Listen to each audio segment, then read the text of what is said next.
Imagine you are in the year 2072, looking back at a single decade that almost broke the modern world, not because of a war or a virus, but because of something you cannot touch: compute.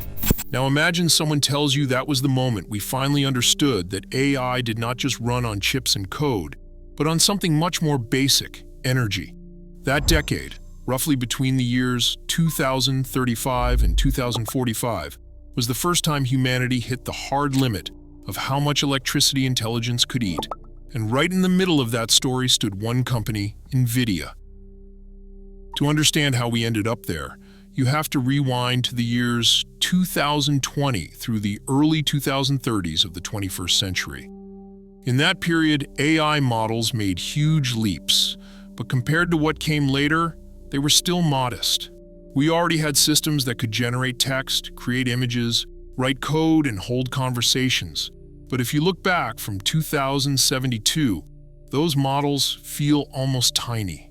The real turning point came around the year 2027, when one uncomfortable truth became obvious.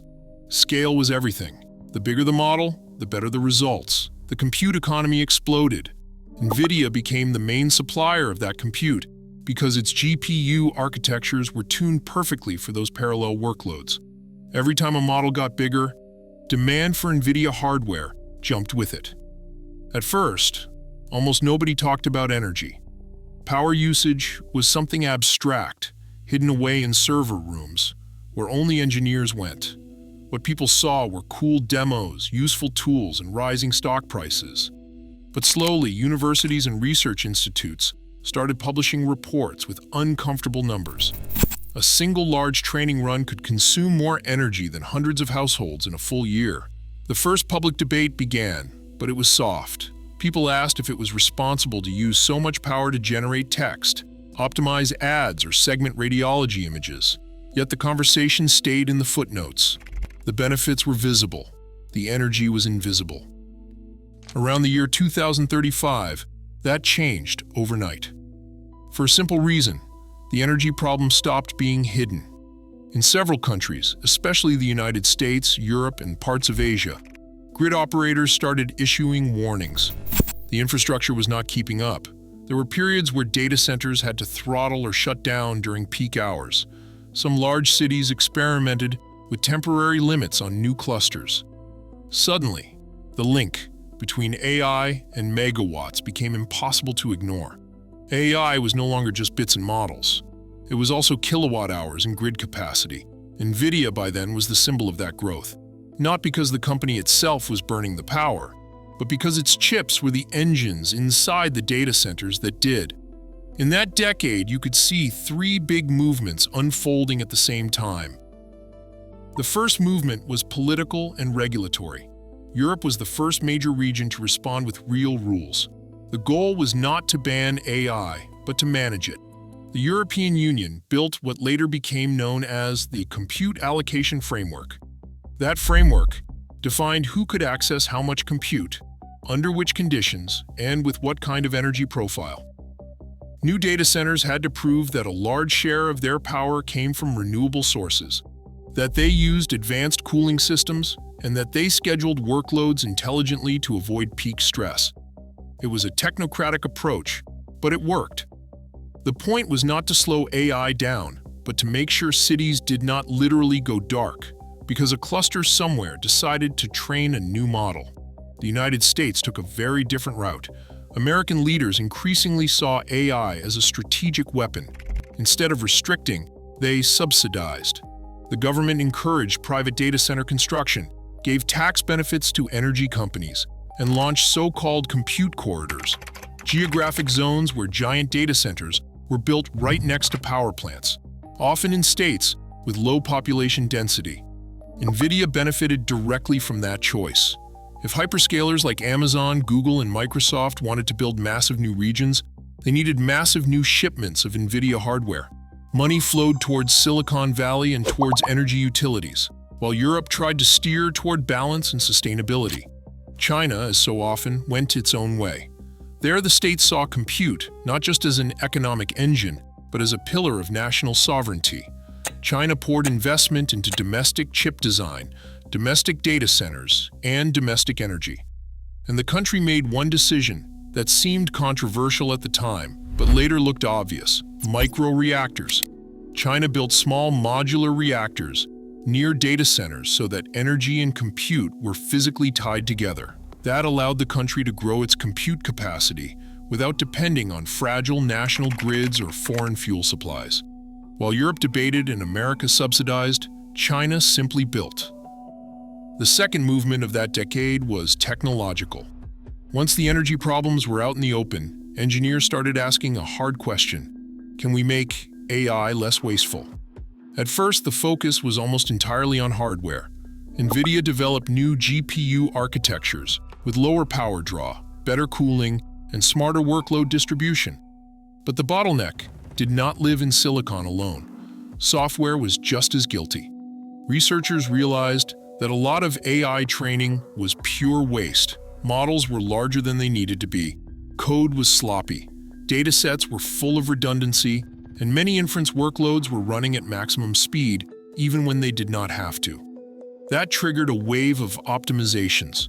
Sparse training, quantization, low-rank adapters, and distillation all became mainstream. The idea was simple: keep the results, cut the calculations.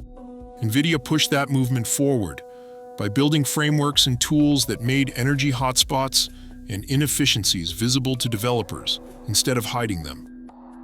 The third movement was geopolitical. Compute joined oil, grain, semiconductors, and batteries on the list of things countries worried about. Policymakers started talking about nations in terms of compute capacity per capita and AI sovereignty. The strange thing was that the underlying energy infrastructure had never been designed for this type of load. In the 20th century, grids were built for homes, factories, and transport. In the 21st century, those same grids suddenly had to feed AI on top of that. It was like trying to run high-speed trains on a bike path. The system creaked. The peak moment came in the winter of 2040. Europe was hit by a cold season, while some parts of the United States faced an unusually warm winter with high electricity demand. Power usage was already elevated when the largest data center clusters dialed up GPU capacity simultaneously for medical simulations, language models, and defense analysis. In some regions, the lights literally went out. News outlets called it the GPU blackout. For many people, it was the first time they connected their favorite AI tools to the fact that somewhere a grid operator might be forced to choose between servers and homes. The debate that followed was messy but necessary. NVIDIA found itself at the center of it, not because the company had intentionally caused the blackouts, but because it was the key supplier of the hardware that made such loads possible in the first place. The chief executive officer appeared in interviews. Parliaments held hearings. International conferences added compute and energy to their agendas. NVIDIA tried to make its position clear. It delivered infrastructure, but it did not decide which workloads ran where or when. At the same time, the company knew it had a responsibility. It started publishing more detailed power profiles for its products, released software development kits for energy-aware scheduling, and helped build software that could prioritize and shift tasks based on grid conditions. For the first time, NVIDIA was not seen just as a chip vendor, but as an infrastructure player with social responsibility. Around the year 2042, the first signs of real solutions appeared. In Europe, the compute allocation framework matured and became more predictable. In the United States, new generation power plants and grid upgrades came online, especially in those compute corridors. China's microreactors were judged a success, and the model was copied in modified form by India and parts of South America.